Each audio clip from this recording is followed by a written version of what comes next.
para hindi na po tayo magpaligoy-ligoy. Ang kailangan para aaprubahan ang pagbaba ng VAT, huwag nang harangin ng ehekutibo ang pag-schedule ng botohan para sa pagbaba ng VAT at pagbigyan ng kabinete sa pangunguna ni Secretary Ralph Recto na pagbotohan ng Kongreso ang pagbaba ng VAT. Tayo po ay ngayon nasa ating ika-6 na araw ng pagkikilos dito sa Maynila. Ang iba sa atin ay nanggaling kaninang umaga sa Liwasang Bonifacio.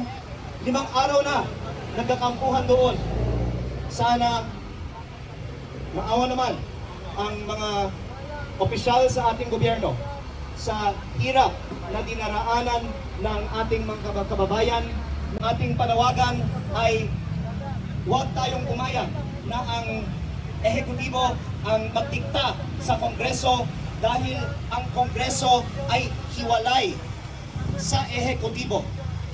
Ngunit noong tayo po ay naghain ng panukalang batas para tanggalin ang VAT sa petrolyo at pababain ang VAT para sa lahat ng mga bilihin, nagsumite ng posisyon ang ehekutibo at meron position paper ang Department of Finance na pinirmahan ni Secretary Ralph Recto, ang ating kababayan, kapwa Batanggenyo.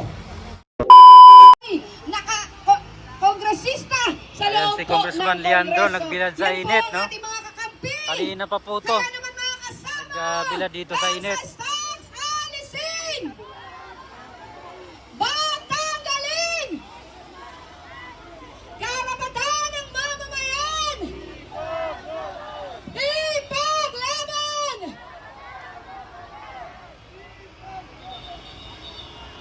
At ngayon po ay... Okay po, Benson.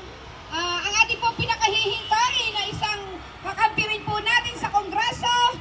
Hindi mangyayari ang lahat ng kanyang kagustuhan kung hindi dahil sa ating mga mamamayang naririto ngayon.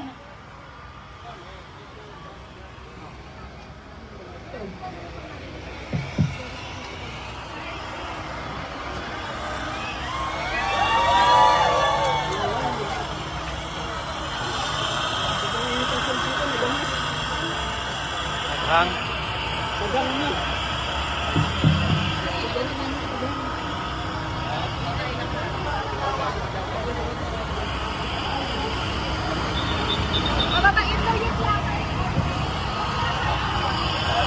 Pababa ng konti muna po ang mga placards para makita po ni Gong ang mga tao mula dito hanggang sa dulo. Pababa po muna. Pakibaba muna po ng ating mga placards.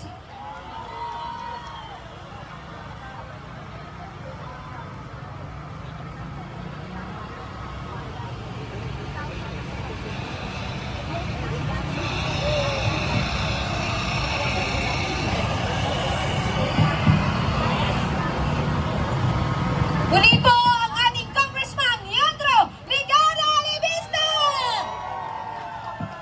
Magandang umaga po. Unang distrito ng Batangas! At binabati ko rin po ang lahat ng iba nating mga kasama mula sa iba't ibang mga probinsya. Lahat po tayo ay nagkakaisa para pababain ang value-added tax at ang presyo ng lahat ng mga bilihin.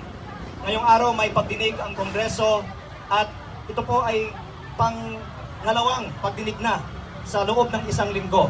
Magkakaroon pa ng ilan pang pagdinig, pero ang gusto natin ischedule na ang botohan para pababain na ang value-added tax. Ako po ay nagpapasalamat sa iba nating mga kasamang kongresista na nagsalita na, at ito po ay patunay na ang karamihan ng mga kongresista ay sumusuporta sa pagbaba ng value-added tax.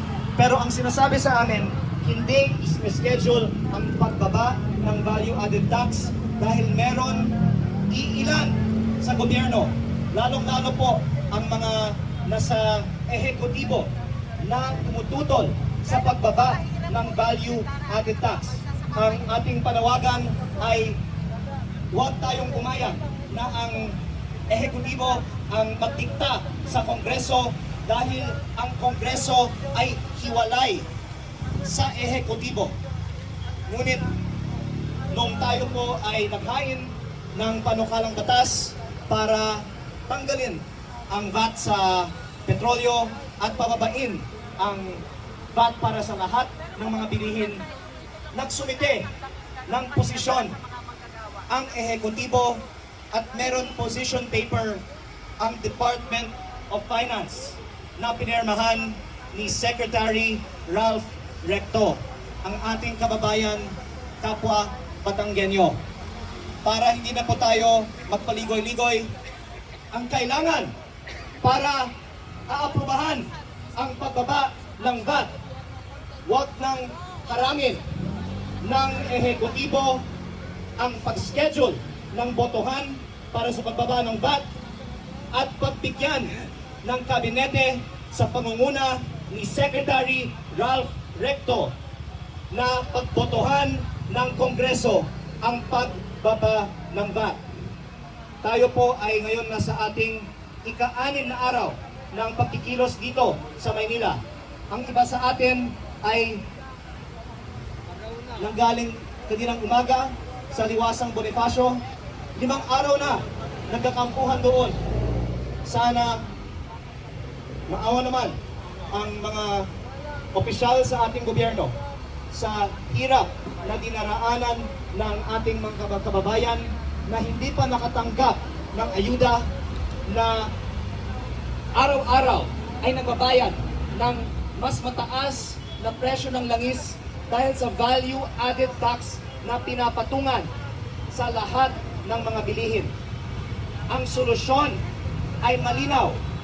Huwag nang harangin ng ehekutibo at ng kabinete sa pangunguna ni Secretary Ralph Recto ang botohan para ibaba ang VAT, basta pumayag ang kabinete sa pangunguna ni Secretary Ralph Recto sa loob ng 2 linggo maaprubahan ng Kongreso ang pagbaba ng VAT. Ngayong araw, i-anunsyo na ng gobyerno ang pagsuspindi ng fuel excise tax. Ito po ay inaprubahan sa loob ng 2 linggo. Kung gusto natin talagang makatulong sa mas marami pang mga kababayan natin sa Batangas at sa buong Pilipinas, ang kailangan natin ay hindi lang limitadong ayuda o pagsuspindi ng fuel excise tax. Ang kailangan natin ang mas malawakang pagbaba ng value added tax na kayang-kaya at dapat ischedule na at aprubahan ng Kongreso. Kaya sana tayo po ay patuloy na makikipaglaban para sa pag-aproba nito at hindi tayo titigil hanggat aaprubahan ang pagbaba ng VAT. Kikilos po tayo dito sa Maynila pa, at kapag ang iba sa atin ay uuwi na sa Batangas, patuloy tayong kikilos para manawagan sa ating mga kapwa Batanggenyo na pababain ang value added tax. Maraming salamat po sa inyong lahat. VAT tanggalin! Excise tax alisin! Ang susunod po nating tagapagsalita ay si Congressman Eli San Fernando ng Kamanggagawa Party List. All the regulation law ibasura! VAT tanggalin!